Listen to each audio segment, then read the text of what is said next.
Дэлхийн 36 орны 40 гаруй хил хуурын үзэсгэлэн Дархан хотын музейдэд аваа гарагт дэлгэцээ. Энэ сарыг дуустал зохион байгуулагдах үзэсгэлэнд хил хуур урлаач Хоёрбаатарын хулсан болон номон хуур үзэгчдийн хүртэл болж байна. Говьолтой аймгийн Чандман сумын угуул Хоёрбаатар 30 гаруй жилийн өмнө Дархуул аймагт шилжиж ирсэн. Түүний хувьд тэтгэвртэй гаснаас хойш зүгээр суулгуугаар олон зүйлийг хийж бүтээхээр оролдож үзжээ. Хуур урлаач хойч үедээ үлдээхийг зорж байгаадаа сайхан байдаг тухайгаан ирсэн зочдод ярьсан юм а. Өнөөтнээс одоо холбоотой үндэсний өв соёл гэж хааваа. Тэрнээгээ бас түгээн дэлгэрүүлэх уг сурвалжийг олох тийм ажлыг хийж хойч үедээ үлдээхгүй бол бидний энэ насны өвчүүл эмэгчүүл бол одоо зүтгэж хөдөлмөрлөм тийм юм болж.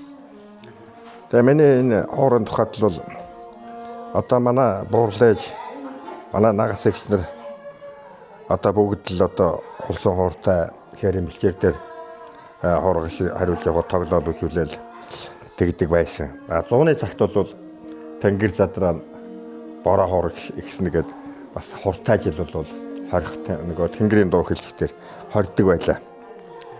Тэгээ номон хоор олсон хоор ер нь алинчил байсан одоо өнөртний төвхтэй хөгжмийн зэмсэг юм да одоо тэгээд манайхны нөө бусдаас ялгарх онцлог нь бол бид нар нөгөө уулын биш алтай зүгийн хүн гэхдээ чинь тэр уулын нөгөө салхины архираа энэ ч одоо баг л одоо энэ чихэнд хууран дотор тэгээ уламжлагдах хэвээр урлаг байдаг.